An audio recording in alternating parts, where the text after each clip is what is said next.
Olá, querido amigo, que a graça do Senhor Jesus alcance você. Mais uma vez estamos prontos para continuarmos aqui a nossa meditação. Agradeço a sua companhia. Vamos juntos nessa grande jornada de compreender o ministério celestial de Cristo por nós. Se ainda não é inscrito no nosso canal, não se esqueça de se inscrever. E se gostou, não esqueça de deixar o seu gostei. Jesus, nosso advogado no juízo. Graças a Deus que nós temos alguém para advogar a nossa causa, né? Eu fico pensando assim, quem é que se salvaria se não tivéssemos esse ministério maravilhoso de Cristo em nosso favor? Porque todas as coisas estão nuas e patentes aos olhos daquele que tudo vê.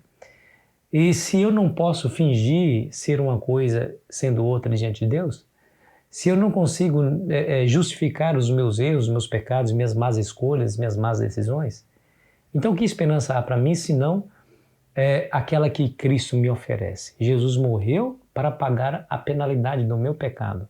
Intercede por mim para aplicar os benefícios da cruz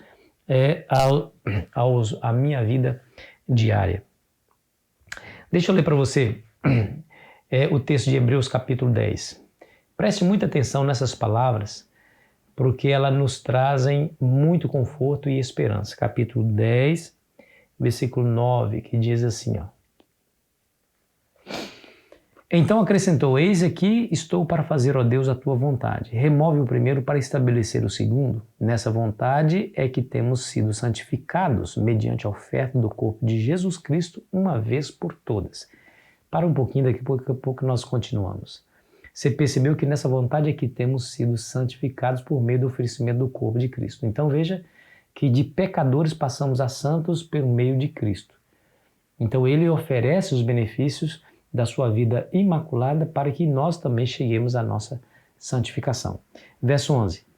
Ora, todo sacerdote se apresenta dia após dia a exercer o serviço sagrado e a oferecer muitas vezes os mesmos sacrifícios que nunca jamais podem remover pecados.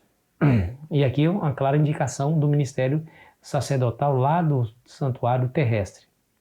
É claro, porque todos os dias eles tinham que oferecer o mesmo sacrifício. Imagina o pecador, ele comete um pecado hoje, oferecia lá o cordeirinho. Aí uma semana depois, um dia depois, ele comete o mesmo pecado, ele vai lá e oferece o mesmo sacrifício de novo, né? Outro cordeiro, todos os dias.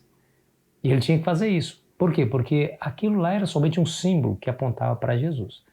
Mas aí o verso 12 diz assim, ó. Jesus, porém, tendo oferecido para sempre um único sacrifício pelos pecados, assentou-se à destra de Deus, aguardando daí em diante até que seus inimigos sejam postos por estrado dos teus pés. Porque com uma única oferta aperfeiçoou para sempre quantos estão sendo santificados. E disto nos dá testemunho também o Espírito Santo, porquanto após ter dito, esta é a aliança que farei com eles depois daqueles dias do Senhor, porei no seu coração as minhas leis e sobre a sua mente as escreverei. Percebeu aí? Olha que interessante. Nós somos aperfeiçoados, né? Aperfeiçoou para sempre quantos estão sendo santificados. Então nós não precisamos nos desesperar. Falei isso ontem, nós temos esse advogado que ele é autossuficiente.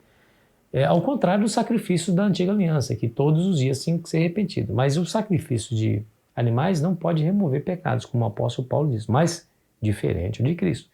Ele se ofereceu uma vez por todas e isso é suficiente. O 1 João capítulo 2:1 nos diz, filhinhos, escreva essas coisas para que não pequeis. Todavia, se alguém pecar, nós temos um advogado diante de Deus, que é Jesus Cristo, o justo.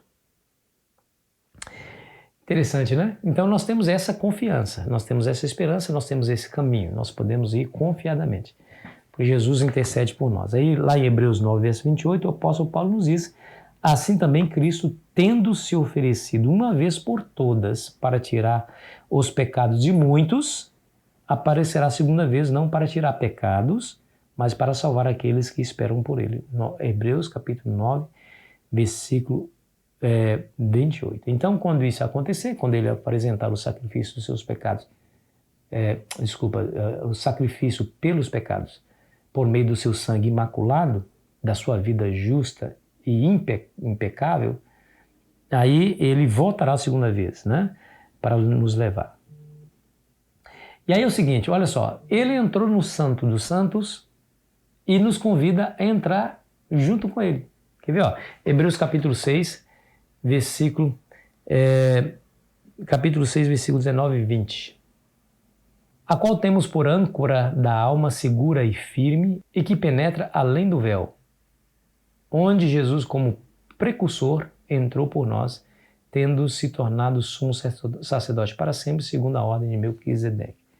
Você percebeu que a expressão que Paulo usa aqui é nosso precursor, ou seja, aquele que foi primeiro e abre o caminho e nos convida a seguir os seus passos. Ellen White diz assim, ó, a intercessão de Cristo no santuário celestial em favor do ser humano é tão essencial ao plano da salvação ou da redenção como foi sua morte sobre a cruz. Com sua morte ele iniciou essa obra e após a ressurreição ascendeu ao céu para concluí-la. Pela fé devemos ir além do véu, aonde nosso precursor entrou por nós. Ali se reflete a luz da cruz do Calvário. Ali podemos obter uma compreensão mais clara dos ministérios ou do mistério da redenção. A salvação do ser humano tem custado um preço infinito para o céu. O sacrifício feito equivale aos mais amplos requisitos da lei de Deus que foi violada. Jesus abriu o caminho para o trono do Pai e, por meio da sua mediação, o desejo sincero de todos os que a Ele se aproximam pela fé pode ser apresentados a Deus. Glória a Jesus, o nosso Senhor e Salvador, que por meio do seu sangue comprou homens e mulheres de todas as nações, tribos, língua e povo, pelo seu sangue. Comprou a você e comprou a mim. Louvado seja Deus. Percebeu? Aí Jesus ele revela ao universo o amor de Deus. Revela, olha só, Jesus revelou o amor de Deus ao mundo em necessidade e ao universo expectante. Sua morte revelou a maldade do pecado e ofereceu salvação. Sua intercessão garante os benefícios da expiação aos que estendem a mão para recebê-los. E é isso que Jesus está fazendo por nós lá.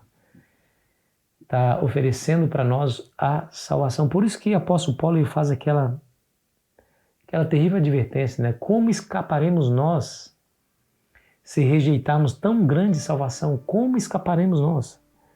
Queridos, não há como se perder se você estiver em Cristo. É só Cristo, vai para Ele correndo, se joga aos pés dEle, clame pelo perdão, pela misericórdia, pela purificação, pela intercessão. E Ele é suficiente. Ele morreu uma vez por todas. Precisa ficar apresentando vários sacrifícios porque foi uma vez por todas. Ele carrega nas suas mãos a marca do seu sacrifício, do seu amor por nós. Quando você vai até Ele, Ele apresenta esse indiscutível benefício. Inquestionável. Os argumentos que Cristo tem são infalíveis. Ele pode perfeitamente salvar a todos que se achegam por Ele, porque Ele é o nosso Salvador. Ore comigo. Pai, como é que nós podemos agradecer, Senhor? Não há palavras em nós para declarar o quão gratos somos por tamanha salvação que encontramos em Cristo. Louvado seja o seu nome, Jesus, porque foi até as últimas consequências e não desistiu de nós. Salva-nos para o teu reino. Estenda sobre nós a sua misericórdia, em nome de Jesus. Amém. Foi bom estar com você. Amanhã continuaremos a nossa jornada. Espero você ansiosamente. Aproveite bem sua quinta-feira.